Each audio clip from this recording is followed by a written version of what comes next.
doesn't seem like it's been long enough for all this to happen, but the last time I saw you, since I've seen you, you won an Oscar. You were nominated for an Oscar again. So, and I'm sure you'll be nominated again this year. Oh, no.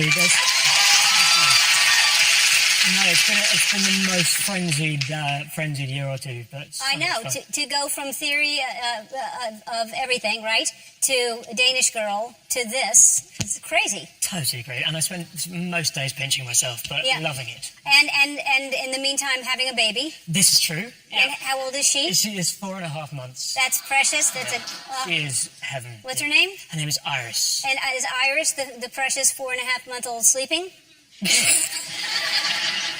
Quick answer, no.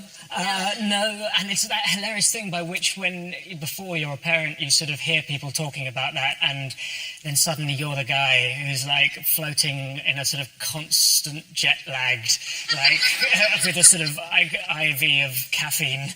Yes, I've become that person. But it's worth it. It's worth every minute, because then occasionally it's that amazing thing when it's 3 o'clock in the morning and you go in and you're sort of gently furious, and then you get a little smile and your heart breaks a bit, and it's totally worth it. Yeah. There is nothing cuter. I have a friend they have twin boys and they're 4 months old. And to see a baby, when they start smiling like that, it's just, there's nothing better. It's absolutely amazing. Yeah. It's extraordinary. Yeah. Now, your wife, you've talked about this. I'm not outing her in this way, but you've talked about that she's late all the time. She is. She was late for your wedding, I believe. Indeed, yes. I think, and we talked about it last time I was here, and I was hoping that by making it public, that might change things. If you want to announce again, maybe it might. Still has not. Still not, but no, unfortunately not. Was the baby late? The baby was late. Really? Yeah. In fact, Hannah was totally on time, but the baby was late, and so Iris appeared in the world, and I gave her a stern talking to. Yeah. How late was she?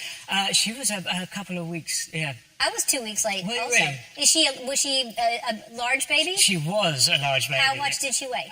She weighed 8 pounds. That's not big. Is that not big? I don't know what the 8 and a bit pounds. No, I was like 11 pounds, 12 ounces. Were you really? No, I didn't walk until I was like 2. I was huge. Yes. So congratulations on that. And this is, you took her on a trip. And it's one thing to take a baby on a plane, but it's another thing to take a baby on a plane to Brazil to see the Olympics. I know. We went to the Olympics when Iris was like 8 weeks old, and it was the most sort of astounding invitation. And I've always had this like utter fear of flying with children. And this was the first time she was flying, and of course we were on a flight with basically most of the British Olympic team, and there was this fear that what if she cries lots and then they don't sleep, and then they blame all of their lack of success on Iris. But she was amazing, Ellen. She was so calm. I was holding for a bit while she was being really calm, and she cried, and I gently handed her to Hannah. But then she was amazing for the whole flight. Wow.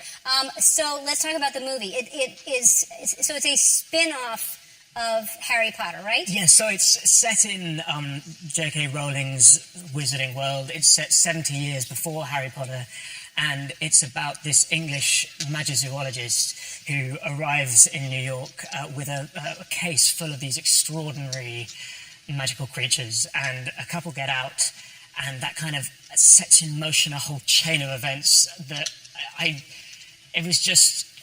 When I read this script, I had no idea what to expect, and it blew my mind. Because I can't imagine seeing the movie. The visual is fantastic. I can't imagine how that's explained reading a script. Well, the amazing thing about J.K. Rowling is often when you read scripts, it's just the dialogue that you see.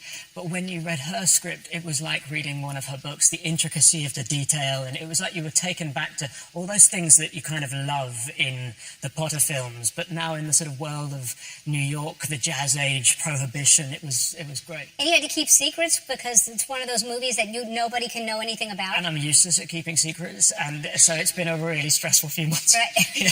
But there are some great surprises, yeah. And one wonderful surprise that I'm really excited about. Yeah. Yes. And then it was just announced that there are 5 more. Which was news to us. So we had this fan event for Fantastic Beasts, and we were all there, and then at the end, J.K. Rowling arrived, which was again a complete shock for us. And whenever she comes, we turn into sort of excitable children. And not only was she there, but she then announced that she's, because she'd always had a specific story that she wanted to tell, which is sort of goes much further beyond just Newton, his case. But we didn't realise it was going to be 5 films. So there was a sort of very shocked moment when all of the cast, the 4 of us, were sort of aghast, but so excited. You'll be very busy for the next while. It might be, it might be a while. You've probably already signed something and you didn't even know it. Probably. So